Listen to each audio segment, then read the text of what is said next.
प्रधानमंत्री नरेंद्र मोदी ने बुधवार को जनधन योजना को सफल बनाने के लिए काम करने वालों की तारीफ की है। उन्होंने ये कहा कि ये योजना वित्तीय समावेशन को बढ़ावा देने में महत्वपूर्ण रही है।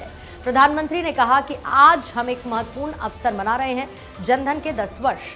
सभी लाभार्थियों को बधाई और इस योजना को सफल बनाने के लिए काम करने वाले सभी लोगों को भी बधाई। सोशल मीडिया एक्स पर प्रधानमंत्री लिखते हैं कि आज देश के लिए एक ऐतिहासिक दिन है। जनधन के 10 वर्ष इस अवसर पर मैं सभी लाभार्थियों को शुभकामनाएं देता हूं। इस योजना को सफल बनाने के लिए दिन रात एक करने वाले सभी लोगों को बहुत बहुत बधाई। वहीं कोलकाता रेप और मर्डर मामले पर राष्ट्रपति द्रौपदी मुर्मू ने भी आज नाराजगी जाहिर की। महिलाओं के खिलाफ होने वाले अपराधों को लेकर के महामहिम ने कहा कि बस बहुत हो चुका।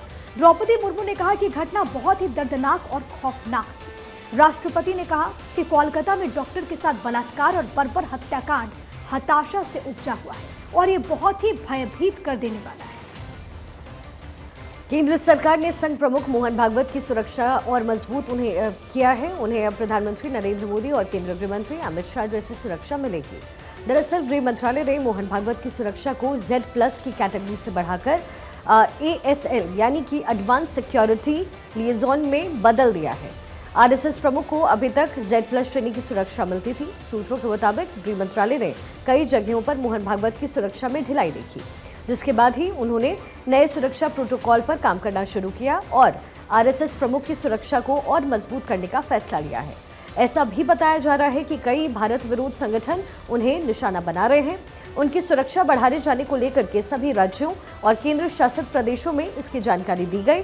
अब नई सुरक्षा श्रेणी के मुताबिक CISF की टीम उस स्थान पर पहले से ही मौजूद रहेगी जहां पर मोहन भागवत दौरा करेंगे। वहीं सुप्रीम कोर्ट ने आज साफ किया है कि PMLA के सेक्शन 45 के तहत जमानत के लिए दोहरी शर्त का मतलब ये नहीं है कि आरोपी को जमानत नहीं दी जा सकती। किसी की व्यक्तिगत आजादी आर्टिकल 21 के तहत जीवन के अधिकार का हिस्सा है। इसे सिर्फ उचित कानूनी प्रक्रिया का पालन करके ही छीना जा सकता है।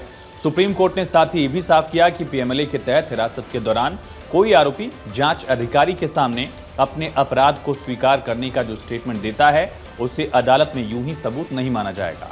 उसका सबूत माना जाना या नहीं माना जाना उस केस के तथ्यों पर निर्भर करेगा। सुप्रीम कोर्ट ने झारखंड के CM हेमंत सोरेन के कथित सहयोगी प्रेम प्रकाश को जमानत देते हुए ये अहम टिप्पणी की है।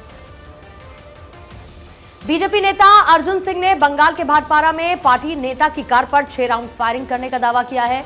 यह घटना कैमरे में रिकॉर्ड हुई, जिसमें देखा जा सकता है कि कुछ शरारती तत्वों ने भाटपारा में बीजेपी के स्थानीय नेता पर फायरिंग की। इस घटना में पार्टी के एक और समर्थक घायल हुए। उधर हेमताबाद समेत कई इलाकों में आगजनी की भी खबर सामने आ रही है। छिटपुट हिंसा में कई लोगों के घायल होने की भी जानकारी है, जिन्हें अस्पताल में भर्ती करवा दिया गया है। चलिए आगे बढ़ते हैं। नंदीग्राम में पश्चिम बंगाल के नेता प्रतिपक्ष शुवेंदु अधिकारी बीजेपी के विरोध प्रदर्शन में शामिल हुए। शुवेंदु अधिकारी ने मंगलवार को छात्र प्रदर्शनकारियों पर पुलिस कार्रवाई के बाद राज्यपाल CV आनंद बोस से बंगाल में राष्ट्रपति शासन लगाने की अपील की। दावा किया कि पुलिस की कार्रवाई में 17 महिलाओं सहित 160 से अधिक प्रदर्शनकारियों को चोटें आई। चलिए खबरों में आगे बढ़ते हैं। कोलकाता में ट्रेनी डॉक्टर के रेप मर्डर मामले में छात्र संगठनों के प्रोटेस्ट मार्च के बाद बीजेपी ने 12 घंटे का बंगाल बंद बुलाया है। बीजेपी के बंगाल बंद का जो आंशिक असर है वो नजर आ रहा है। राज्य में कई जगहों पर बस सेवाएं प्रभावित नजर आई। बीजेपी के 12 घंटे के बंगाल बंद के दौरान north Bengal state transport corporation की बसों के ड्राइवर्स सुरक्षा की दृष्टि से हेलमेट पहन करके वाहन चलाते नजर आए। एक बस ड्राइवर ने बताया कि सरकार की ओर से हमें सुरक्षा के लिए हेलमेट पहनने के आदेश मिले। अभी 8 तस्वीरें आपके सामने, अलग अलग जगह की तस्वीर आपको दिखा रहे हैं। बीजेपी का बंगाल बंद का ऐलान हुआ और बंगाल से ये तस्वीरें मिल रही हैं। अलग अलग रीजन्स की ये तस्वीर है जहां पर बंगाल बंद बीजेपी द्वारा बुलाया गया, तो ये तस्वीरें निकलकर सामने आई। सड़कें आपको खाली नजर आ रही हैं, बस ड्राइवर्स भी आपको कहीं नजर नहीं आएंगे। इक्का दुक्का गाड़ी इस समय चलती हुई नजर आ रही है। कुछ जो सरकारी बस है वो चल रहे हैं, लेकिन एहतियातन हेलमेट का इस्तेमाल ये ड्राइवर्स कर रहे हैं। उन्होंने कहा कि बंगाल सरकार की तरफ से ये कहा गया है, ये निर्देश दिया गया है।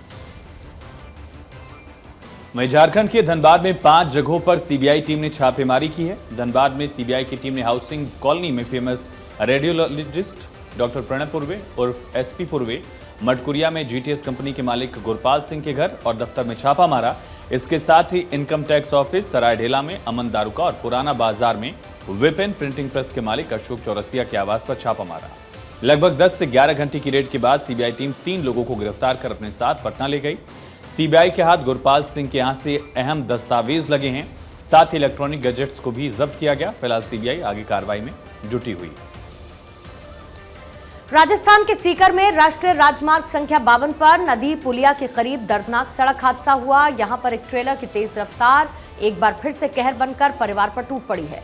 इसमें कार सवार 2 महिलाओं सहित 4 लोगों की मौत हो गई।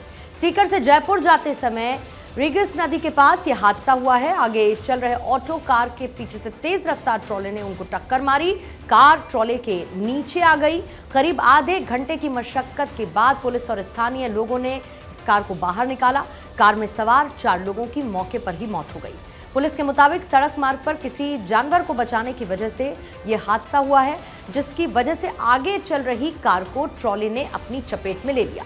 कार में सवार 2 महिला 2 पुरुषों की मौत हुई है, जिनके शव को रीगिस सीएचसी की मोर्चरी में रखवाया गया।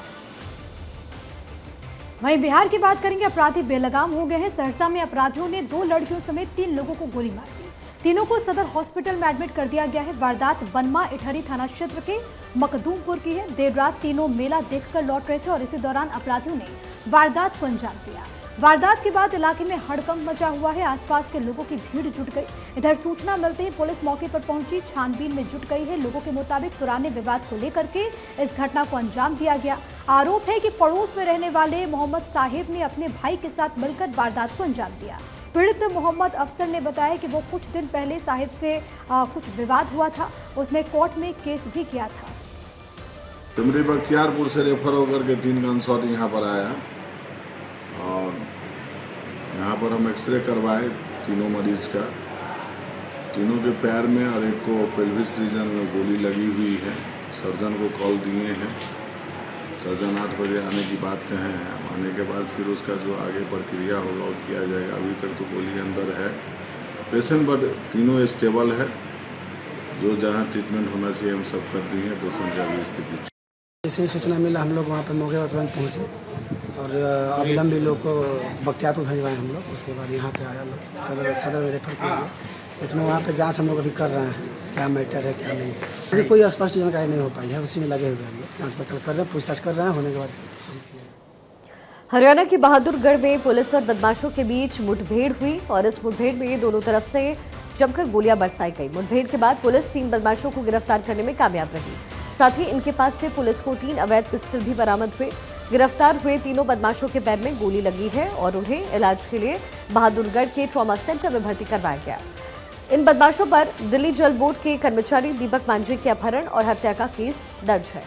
दरअसल आज तड़के बहादुरगढ़ CIA 2 को जानकारी मिली कि कई बदमाश हथियारों के साथ बहादुरगढ़ से बराही रोड की ओर जा रहे हैं और इसके बाद जब पुलिस ने बराही रोड पर ड्रोन से तीनों को घेरा तो उन्होंने फायरिंग वहां शुरू कर दी। जवाबी कार्रवाई करते हुए पुलिस ने भी उन पर गोलियां बरसाई और इस दौरान 3 बदमाशों के पैर में गोली लगी और वो घायल हो गए। पकड़े गए आरोपियों की जो पहचान है वो रोहत गांव निवासी सुनील, अंकित और दहकोरा गांव निवासी विकास के रूप में हुई है। फिलहाल पुलिस इस पूरे मामले की जांच पड़ताल कर रही है।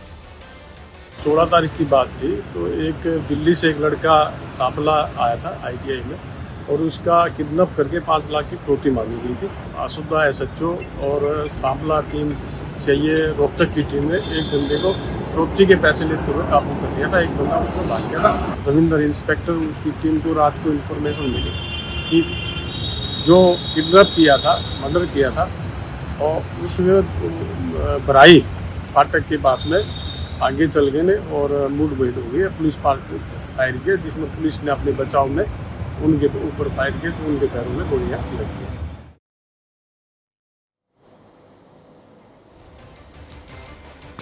तो तीनों बदमाशों के पैर में गोली लगी है। ये कार्रवाई पुलिस द्वारा की गई। हरियाणा की एक घटना, पुलिस मामले की जांच में इस समय जुटी हुई है। बहादुरगढ़ में पुलिस और बदमाशों के बीच मुठभेड़ हुई। अस्पताल के अंदर की तस्वीर। वहीं जयपुर पुलिस ने हाल ही में एक युवक के अपहरण के मामले में न केवल उसे अपराधियों के चंगुल से छुड़ाया है बल्कि जिस अंदाज में उसे बचाया गया उसने बदमाशों को भी हैरान कर दिया। घटना हिमाचल प्रदेश के एक होटल में हुई, जब पुलिस युवक को अपहरणकर्ताओं से मुक्त कराने के बाद उसे एक यादगार सरप्राइज देती है। पुलिस का यह वीडियो सोशल मीडिया पर तेजी से वायरल है। घटना अनुज के लिए भी खास बन गई, क्योंकि उससे ठीक उसके जन्मदिन पर अपहरणकर्ताओं के चंगुल से आजाद कराया गया। 18 अगस्त को अनुज अपने दोस्त के साथ जयपुर के नाहरगढ़ पहाड़ी पर घूमने गया था। उसकी मुलाकात कुछ बदमाशों से हुई। अनुज के अच्छे कपड़े देखकर बदमाशों ने उसे अमीर समझा और उसके मुंह पर टेप लगाकर हाथ पांव बांधकर उसे उठा ले गए। किडनैप करने वाले इस गैंग का मास्टरमाइंड सॉफ्टवेयर इंजीनियर है। उसने ऑयल मिल के बिजनेस में नुकसान के बाद भरपाई के लिए किडनैपिंग का पूरा प्लान बनाया और जैसे ही पुलिस को जानकारी मिली, ब्रह्मपुरी थाना पुलिस मौके पर पहुंची और ड्रोन की मदद से सर्च ऑपरेशन शुरू किया गया, लेकिन अनुज का तब कोई सुराग नहीं मिला। इसके बाद पुलिस ने अपहरण की आशंका जताई, कई टीमें तैनात की। इस दौरान अपहरणकर्ताओं ने अनुज के परिवार से 20 लाख रुपए की फिरौती मांगी। परिवार ने इतनी बड़ी राशि जुटाने के लिए वक्त मांगा। पुलिस ने अपहरणकर्ताओं के फोन नंबर को ट्रेस करना शुरू किया। इसके बाद पुलिस को कामयाबी मिली और अनुज को छुड़ाने में ये दरअसल सफलता मिल पाई है। भारत ने अमेरिका से 73,600 असॉल्ट राइफल्स का दूसरा ऑर्डर दिया है। 600 ने ये जानकारी दी है। मीडिया रिपोर्ट्स के मुताबिक इस डील को भारत ने 837 करोड़ रुपए में साइन किया है। इससे पहले फरवरी 2019 में फास्ट ट्रैक खरीद के तहत भारत ने 647 करोड़ रुपए में 72,400 716 राइफल्स का ऑर्डर दिया था। राइफल्स की दूसरी खरीद को दिसंबर 2023 में रक्षा मंत्री राजनाथ सिंह की अगुवाई में डिफेंस एग्जीबिशन काउंसिल की तरफ से मंजूरी दी गई। इसकी डिलीवरी के बाद भारतीय सेना के पास 1.45 लाख से ज्यादा 6716 असॉल्ट राइफल हो जाएंगे। चलिए आगे बढ़ते हैं। भारत की दूसरी न्यूक्लियर सबमरीन अरिघात बनकर तैयार है। इसे कल इंडियन नेवी को सौंपा जा सकता है। अरिघात को 2017 में लॉन्च किया गया था, तब से इसकी टेस्टिंग जारी रही। अब फाइनली इसे कमीशन किया जाएगा। अरिघात INS अरिहंत का अपग्रेडेड वर्जन है। इसे विशाखापट्टनम में भारतीय नौसेना के शिप बिल्डिंग सेंटर में बनाया गया था। अरिहंत की तरह ही अरिघात भी 750 किलोमीटर की रेंज वाली K-15 मिसाइलों से लैस होगी। इस सबमरीन का वजन 6000 टन यानी कि 60,000 क्विंटल है।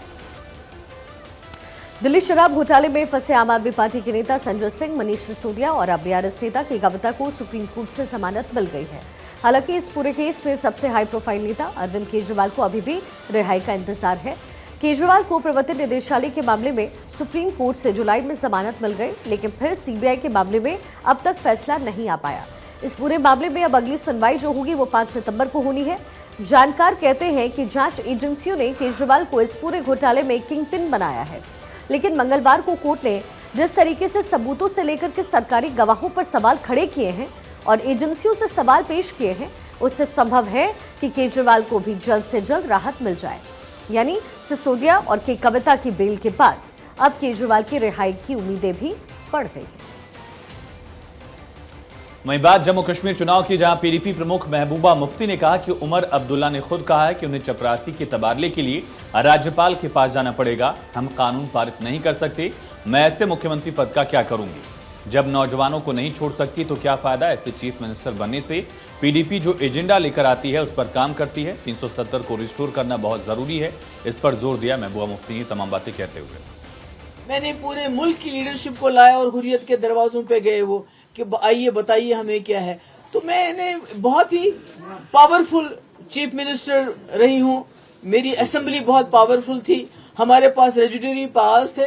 तो आज खुदा ना खास्ता एक म्यूनिसिपैलिटी का इन्होंने शक्ल दे दी हमारी असेंबली को कि आप कोई कानून पास नहीं कर सकते हैं। बकौले उमर साहब आप एक चपरासी की ट्रांसफर नहीं कर सकते। तो मैं तो कहती हूँ अगर मेरे पास कल कोई आएगा कि नौजवान बेगुनाह बंद है उसको छोड़ना है, जब मैं उस नौजवान को नहीं छोड़ सकती हूँ जिसने 12,000 नौजवानों को FIR वापस ली, अगर आज वो चीफ मिनिस्टर बन के एक FIR वापस नहीं ले सकती तो फिर क्या करना है इसी चीफ मिनिस्टर को।